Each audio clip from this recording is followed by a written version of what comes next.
Hai semua, Cikgu Suta Sundram. Hari ini cikgu ingin menjelaskan sedikit tentang cara menjawab soalan struktur mata pelajaran ekonomi. Cikgu percaya ramai yang masih kurang faham macam mana saya nak jawab soalan struktur ni. Macam mana berapa jawapan yang saya perlu beri kepada soalan ini. Perlu tak saya bagi penerangan untuk soalan ini? So cikgu nak terangkan sama ada kamu perlu beri penerangan ataupun tidak, berapa jawapan yang kamu perlu beri untuk satu soalan itu dan sebagainya. Okay? So cikgu ada buat satu soalan kat sini. Soalannya soalan secara ringkas lah, soalan ringkas yang soalan yang kamu selalu nampak di bahagian struktur. Okay? So soalan ni, maklumat berikut berkaitan dengan penawaran ikan. So kalau kamu nampak berkaitan penawaran ini, dalam otak kamu dah set. Okay, ini adalah topik tingkatan 4, bab 2, pasaran. Okay, so kita tengok soalan ni. Harga ikan di pasaran tempatan semakin meningkat akibat daripada angin monsun timur laut di pantai timur Malaysia. So kamu tengok soalan ni je, kamu dah tahu bahawa ikan di pasaran meningkat. Harga ikan di pasaran meningkat. Kenapa meningkat? Sebab penawaran ikan berkurang. Kenapa kurang? Sebab tak cukup ikan. Kenapa? Sebab angin monsun timur laut di pantai timur Malaysia. So, nelayan tidak dapat menangkap ikan, maka penawaran ikan di pasaran semakin berkurang. Kalau penawaran ikan berkurang, maksudnya kuantiti ikan berkurang, secara automatik harga ikan di pasaran tempatan juga meningkat. So itu adalah proses. Kenapa harga ikan meningkat? Sebab ikan berkurang. Kenapa ikan berkurang? Sebab nelayan tidak turun ke pantai untuk menangkap ikan. So itu adalah logiknya untuk jawab soalan ni. Okay, sekarang kamu tengok soalan dia. Terangkan faktor-faktor yang mempengaruhi penawaran ikan di atas. Okay, first step yang kamu kena buat, okay, kamu kena tengok kata kunci soalan. Okay, kata kunci soalan di sini, terangkan. Okay, terangkan. Apa maksud terangkan? That means kamu kena jelaskan jawapan anda. Kalau kamu ada 4 jawapan tu kamu perlu beri penerangan. Penerangan macam mana? Penerangan secara ringkas. Okay? So, berapa jawapan yang saya perlu beri untuk soalan ini? Perlu beri 5, 6, ataupun 2, 3? Yang tu kamu kena tengok dia punya markah. Okey, kat sini markah dia adalah 8 markah. So, kamu dah tahu dah 8 markah, that means saya kena bagi penerangan. So, saya kena bagi 4 jawapan. Satu jawapan saya dapat 2 markah. Okey, so 4 jawapan dengan penerangan kamu akan dapat 8 markah. Okey? So, kat sini cara menjawab soalan ini, pastikan kata kunci yang tadi cikgu kata terangkan. Okey, dalam soalan ini terangkan adalah kata kunci dia. Maka anda perlu terangkan secara ringkas setiap jawapan anda. Okey, yang kedua, pastikan markah anda 8 markah, itu cikgu dah terangkan tadi.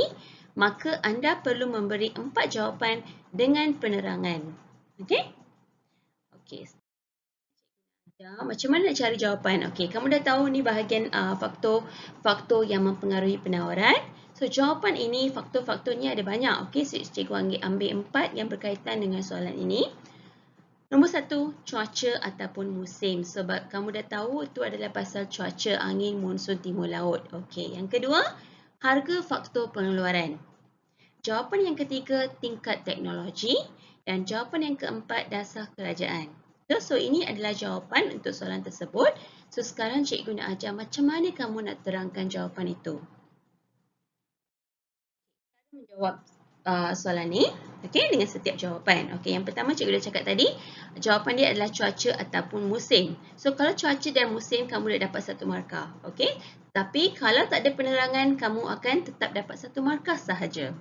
Okay, so soalan ni mesti dikaitkan dengan soalan iaitu angin monsun timur laut. Kamu tak boleh cerita pasal, contohnya sekarang, pasal iklim kan, cuaca kan. Tapi kamu terangkan pasal perayaan, dapat tak markah? Automatik kamu tak akan dapat markah sebab penerangan kamu dah salah. Okey, ini tidak berkaitan dengan perayaan. Soalan ini berkaitan dengan cuaca. Okey, cuaca yang buruk seperti ombak. Okey, pantai kan ombak kan? Okey, ombak yang kuat menyebabkan nelayan tidak dapat menangkap ikan. Betul tak? Kalau pantai ombak yang kuat, so nelayan memang tak boleh turun nak tangkap ikan kan? Okey, so ini menyebabkan penawaran ikan berkurang di pasaran. So tak cukup ikan kan? So, penawaran ikan berkurang. Cukup setakat ini untuk mendapatkan 2 markah. Tak perlu kamu terangkan panjang lebar untuk soalan struktur. Buang masa sahaja. So, cikgu cadangkan bahagian struktur kamu jawab secara ringkas dan kamu perlukan masa yang lebih untuk bahagian yang ketiga iaitu bahagian esei. So, esei itu kamu kena fikir betul-betul, kamu kena cari jawapan, kamu kena terangkan dengan lebih lanjut. Okey? So, soalan struktur ringkas sahaja. Okey, kita tengok soalan jawapan nombor 2. Cara menjawab setiap bahagian dengan penerangan ini adalah jawapan yang kedua iaitu harga faktor pengeluaran. Mesti dikaitkan dengan soalan. Okey, kamu dah tahu cuaca yang buruk menyebabkan nelayan menghadapi risiko yang tinggi. Okey, kalau risiko yang tinggi, maka nelayan tu akan meningkatkan upah. Upah nelayan akan meningkat. Kalau upah ni meningkat maksudnya upah adalah salah satu faktor pengeluaran kan? So, ini menyebabkan harga faktor pengeluaran meningkat. Dan seterusnya kos pengeluaran pun meningkat. Okey, kita pengeluar yang mengeluarkan ikan ini dia punya kos telah meningkat kan? So maka penawaran ikan berkurang. Okey, kita tengok jawapan yang ketiga. Tingkat teknologi, okey, nelayan. Tingkat teknologi yang digunakan oleh nelayan adalah rendah. Dia gunakan perkara-perkara yang biasa seperti sampan dan sebagainya. So, kalau tingkat teknologi dia lebih rendah, menyebabkan mereka tidak dapat menangkap ikan di pantai kerana cuaca buruk mereka tak boleh turun ke pantai. Sebab sampan kecil, dia tak boleh turun ke pantai.